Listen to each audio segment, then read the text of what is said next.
Hello, everyone. Yes, it's me. Early morning here. Not too early anymore. Kind of realized, kind of had this feeling for a while now that my life has become this quiet storm. Well, that's a fallible couple of words together right there. In a way, yes. My life used to be very busy from early morning 4 or 5 o'clock till 9, 10, where then sometimes midnight, depended on how many jobs I had, and I would just fall in bed and sleep. I could never understand how people needed anything to sleep. But yes, at that time. So, might take a little bit of a different direction here with some of the things I want to tell, mainly because I've talked so much in the last videos about how so much is fake out there and what can one believe anymore, right? When it comes to just, is this story true? Is that really happening in the world? And I realized on how, what a life I've lived. What an amazing life I have lived. And I felt guilty often on how, what a wonderful childhood I had, really, when it comes down to it. Uh, on how I truly met Jesus in a way that, no, it doesn't matter what anyone has to say out there about it. I know the truth about it, about that, because I had such a profound experience when it came to all that. Oh, through miracles, oh, through a little bit of everything in it. But when it came down to it, it was the give and take with other people. And then the just continued rewards I recognized that came from heaven all through my life with everything that went with it. So let's get going here first. Then, as I'll read here, I'll know hopefully which direction to go with that. And maybe we'll just leave it at that for today. Yes? Yeah. All right. My gosh, I'm getting all teary eyed already. Oh, so grateful for my life. This, that, not know what. Oh, and the reason I feel guilty is because I know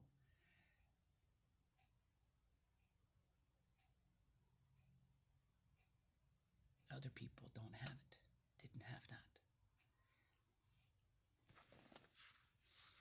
All right, let's get going. In the book of Isaiah,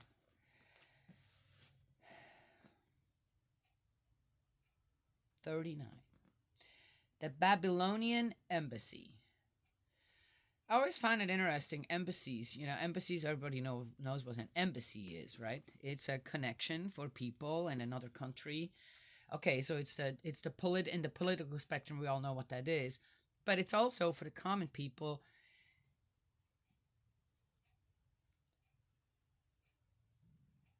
It's if you're not in your homeland, that's in another country. That's a tiny piece of your homeland you can go to in times of trouble, need, lost a passport, this or that, right? Yes, and they're supposed to be there to help you. I've had a very good experience with the Swiss embassy in San Francisco, where they did really help me with something that I'm not gonna get into the story here, and I was impressed on how they truly did take care of one of their own, not me, another Swiss person, but I had to go there and alert them to the situation that was happening there. So embassies. Embassies are like little havens for foreigners, where, or they should be, where they can go and regroup if need be and find their way back home. Yes? Oh. One could almost say that churches, then, if they are, if a church and its congregation is in the right place in their heart to minds, they should be embassies on earth. Yes? For heaven. All right. Yeah, I like that. At that time, the king of Babylon, Merodach Baladan, son of Baladan, sent letters and a gift to Hezekiah, for he had heard of his illness and his recovery. King of Babylon. Hezekiah was delighted at this and showed the ambassadors his entire treasury, the silver, gold, spices, and precious oils. We already read this too in the book of Kings or the Chronicles, one or the other. I remember this one too. And I have plenty to say about it. His armory too, and everything to be seen in his storehouses. There was nothing in his palace or in his whole domain that Hezekiah did not show them.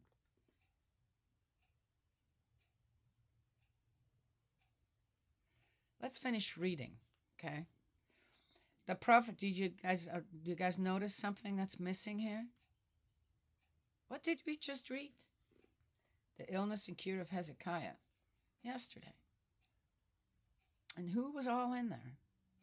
Now, we're starting out here with what exactly? The prophet Isaiah then came to King Hezekiah and asked him, "What have these men said? And where have they come to you from?" Hezekiah answered, "They have come from a distant country, from Babylon." Isaiah said, "What have they seen in your palace?" "They have seen everything in my palace," Hezekiah answered. "There is nothing in my storehouses that I have not shown them." Then Isaiah said to Hezekiah, "Listen to the word of Yahweh Sabaoth.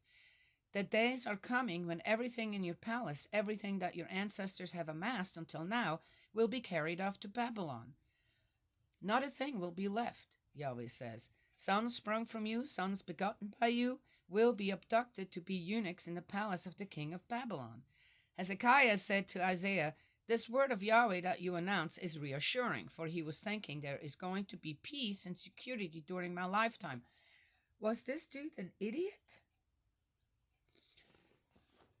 So, first of all, this king of Babylon hears of Hezekiah's miraculous cure that he was healing. And so he comes, and Hezekiah, instead of doing what exactly? It says here the king of Babylon came because he heard of the miraculous cure of Hezekiah. That's what it says. And Hezekiah has nothing better to do than show off all his riches, this and that, but not one time does it say that he took him to the temple. He took him to the temple and taught him about what? Whom?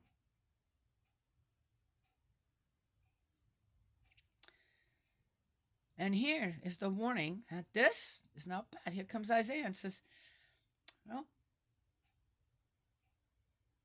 this is most likely what might now happen.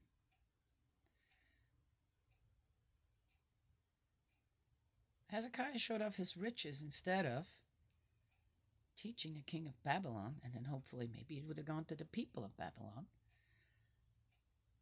the spiritual wealth that he acquired through his sickness and then health. That didn't happen, did it? According to what we're reading here. Again, I don't know, maybe it's just a story, right? Yes, and it's retold, another retold story again. So who knows? But interesting. And then Hezekiah didn't even though, right, in his canticle up here, Yahweh, come to my help, and we will make our harps resound all the days of our life in the temple of Yahweh. He forgot immediately about that when the king of Babylon showed up and he could show off his stuff. Yes? It's interesting how that works, doesn't it? According to the story. Oh wow, that was a short one. My goodness, this was a short one.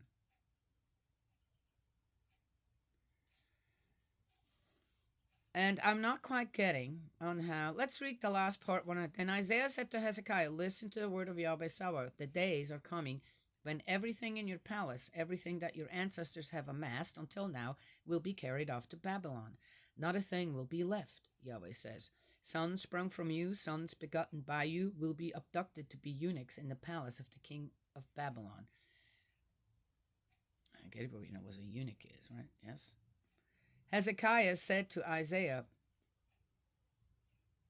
this word of Yahweh that you announce is reassuring, for he was thinking there is going to be peace and security during my lifetime. How did he get to that way of thinking? Yes? Anyway, that's 39.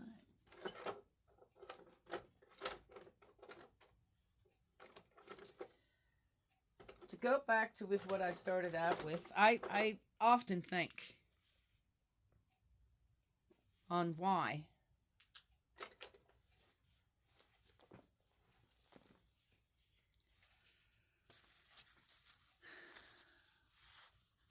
and how some of us are born in certain places, and one could just literally lose their head over it. uh,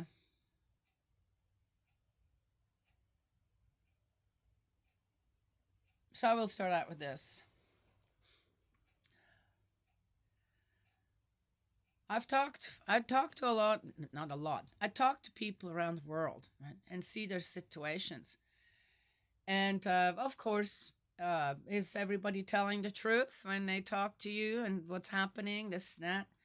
But there's one thing that I've noticed in certain places where I look, and it's not just in different countries around the world, it's literally wherever you live yourself. Able bodied people, there's nothing wrong with their legs, their arms, or whatever. In fact, one has to give it to the people who have certain limitations when it comes to their limbs, and yet they do better than the people who have everything working just fine. But for some reason, they're just not willing to get off the couch, get out there and clean up around their house. I'm just saying, it's a simple example.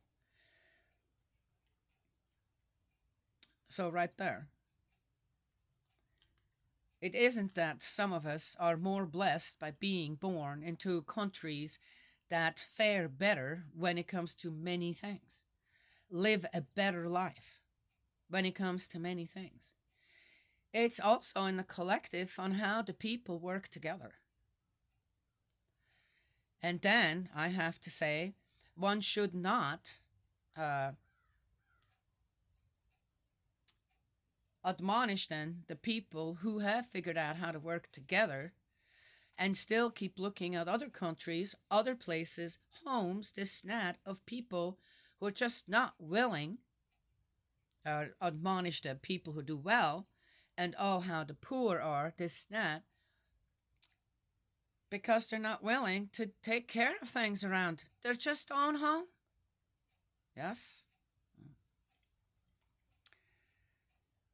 As a child, I was born very quick. According to my mom and my grandma,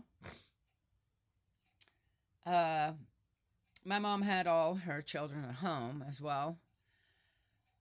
At that time, doctors made house visits, not midwives. There were no midwives. There were doctors delivered babies in people's homes. And my grandma, thankfully, I guess she stayed with my mom, came and stayed with my mom because she was so close to the due date. And my mom thought she needed to go to the bathroom. She wasn't in labor or anything. And went to the bathroom, and then my grandma realized, oh, you need to come back out. Come back out. I think the baby's coming. And here my mom lays down. She calls the doctor. Doctor only lived 5 minutes away. In Switzerland, everything's really small, so it's not like he had to drive, miles and miles to get to our place. And gets there, and literally I just shot out into his hands.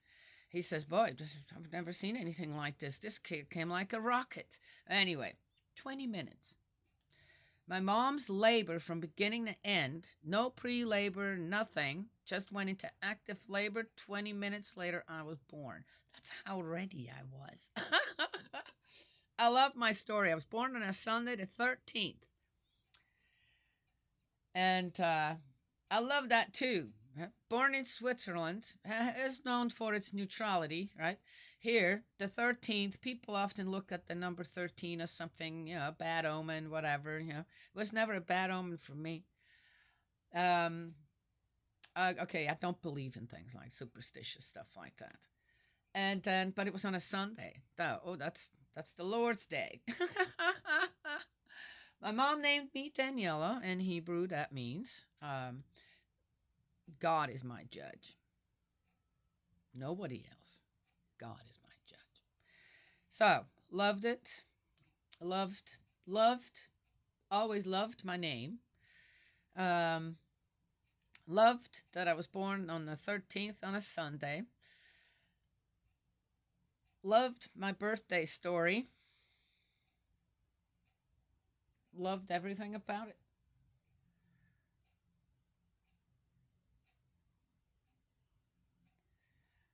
I don't remember very much until the age of 6. I don't know why. I know older people remember things way better. There are snippets of memories that I have. One was we had to take an afternoon nap. I was the oldest one of 3. I had a brother, a younger brother, and a younger sister. And I remember we would spend a lot of time outside by ourselves. I was 5, maybe 5, 4. My brother was 3, my sister was 2, and we would all be hanging outside by ourselves with a lot of other children. No, nothing ever happened to us. I remember there was a playground to Snat. I remember, okay, due to some pictures I seen, I kind of remember what it was like out there. But we needed to go take a nap. And I remember my brother and my sister were already inside, and I didn't want to take a nap. I did not want to take a nap. And I remember I was running away as fast as I could, and my mom behind me. Ah. And I always felt this memory. That's probably the earliest memory that I have uh, of what I remember as a child, the earliest one. And I love that memory somehow. Me running away as fast as I could with mom behind me because I didn't want to take a nap. I have this feeling. So I can. This memory is so true to me. As I said, I can look at pictures and go, oh yeah, But that's how. Then that kind of triggers something. Or I'm going, oh yeah, I guess. But that running away with my mom behind me because I didn't want to take a nap, that is my earliest memory. And I felt so empowered to run away. I remember it so well.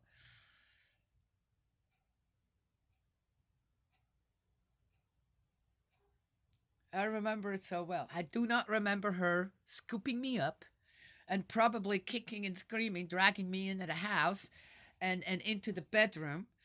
Don't remember that.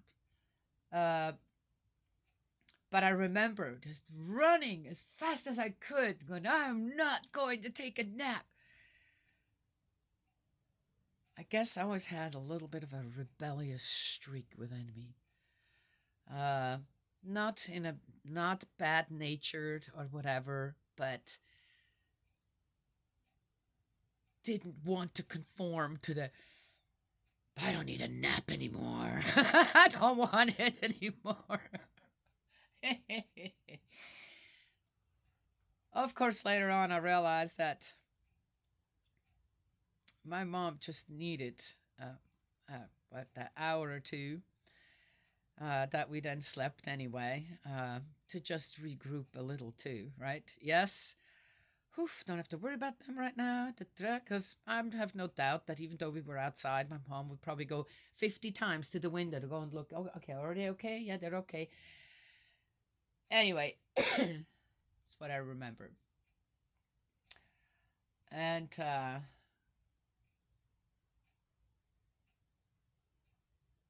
I don't remember, not ever, I do not ever, though there are stories about that as well that my mom told me.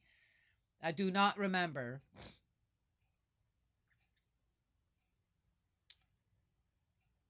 never having not enough to eat. Don't remember that. Our mom would tell us that there were times where she was wondering how she's going to get the next loaf of bread or milk or whatever. And then someone would put some money in our mailbox. I guess knowing that my mom struggled, came to find out much later it was my aunt. Hmm. My aunt, my uncle, my father's brother, his wife. It wasn't a club, so she was what married into our family. It wasn't other relatives that were much closer to us or should have been that took pity on us.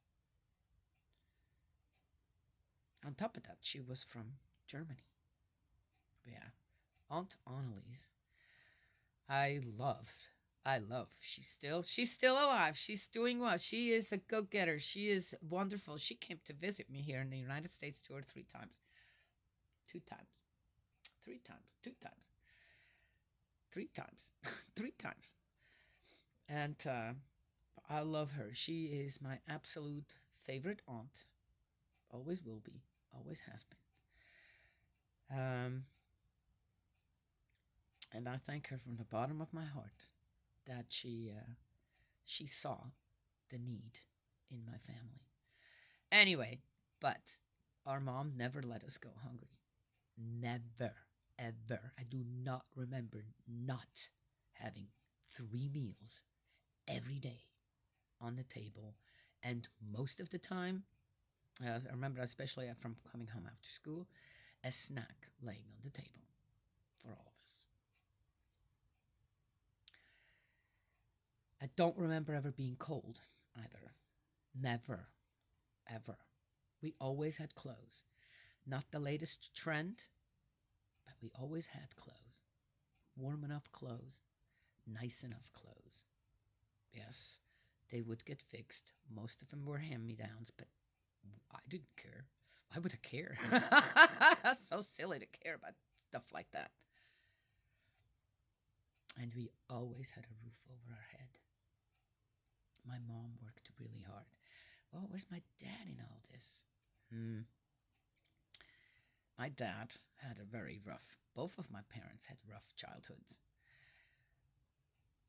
My dad couldn't quite get out of what he got himself into and didn't seem to have the love that a child needs.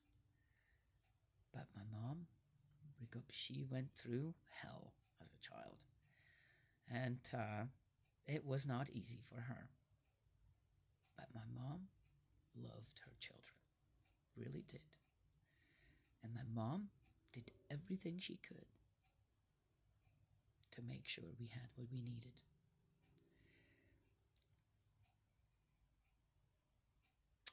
My mom had also a great journey with God. I think that's what was lacking in my dad's life, sadly, yes. And my mom taught all of us to also have that journey with God. that's the beginning of my story, and I'm sticking with it. My earliest memory. Yes. Yeah. People think of what is my earliest memory that kind of showed your nature a bit, your strength a bit. Yeah. With whatever I just said, I could have brought up probably a whole bunch of stuff. Oh, that's just pitiful. What I went through, this and that, da, da, da, da. But as I said, with great love comes also sorrow. Yes? With great care come things that are not just great, but I feel they're secondary. It's all secondary in a way that right from the start on how I entered life here on earth, then how it went, how I developed. I always felt spirit world with me. I always felt this other world that was there, that made up a bit of the guidance that my father couldn't give. Yes, my mom did so much of the physical part. I felt like spirit world was my father in the guiding of in the spiritual as well. My mom did that too, by the way. So I want to remember all the great journey that I've had here on earth with spirit world and with my heavenly parent. Yes, and all the people with me. So little by little, I'd like to tell this story. Yeah, it's a wonderful story. I look back on my life, and it's a wonderful story. I've lived a wonderful life, an amazing life. Yes, lots of hard work went into it. There was sweat, blood, and tears, but there was joy, happiness, and tears of happiness. Many, many, many times. There's so many people that are out there that I'm grateful for, thankful for. Yes, yeah, as well. All right, that's it for today. So, no, I'm not rich. Don't have much stuff to show off. All handmade things around me here.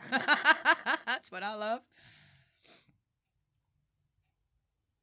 But I was blessed in spirit and heart to mind. I was blessed beyond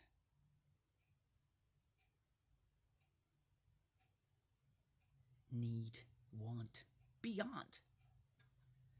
Yes, that's the story I would like to tell.